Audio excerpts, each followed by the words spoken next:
Monsieur le secrétaire exécutif du RHDP, nous venons de rencontrer le Cap Côte d'Ivoire. Est-ce qu'on peut savoir les questions qui ont été abordées?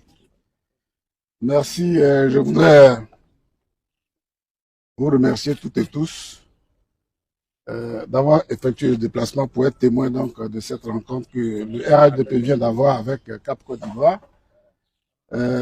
Cette rencontre est la première d'une série. Nous avons été heureux de retrouver nos frères et nos sœurs de Cap Côte d'Ivoire. Nous avons évoqué avec eux les questions qui les préoccupent, mais qui préoccupent aussi certainement beaucoup d'Ivoiriens, auxquels nous avons adjoint d'autres questions.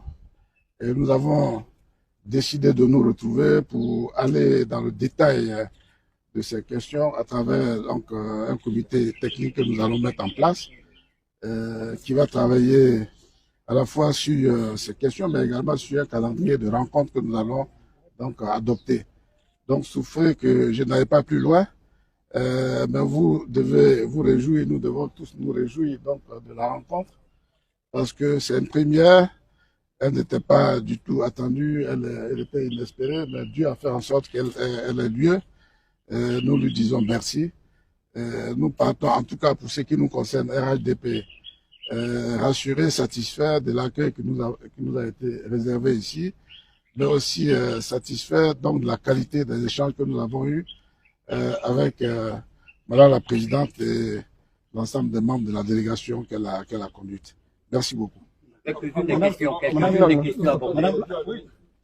des questions abordées.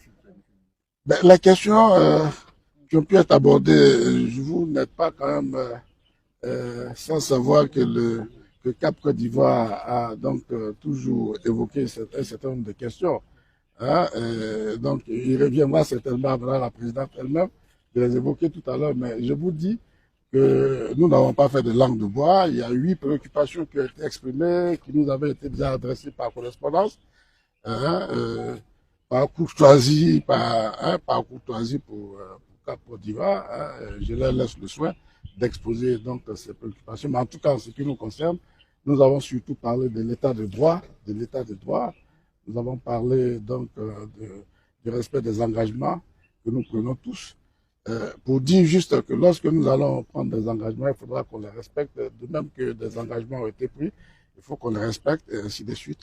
Donc, voilà ce que je peux vous dire. Monsieur le ministre, la question cruciale, monsieur le ministre, c'est le dialogue politique. Est-ce qu'aujourd'hui, le RHDP, votre parti, est favorable justement à cette question?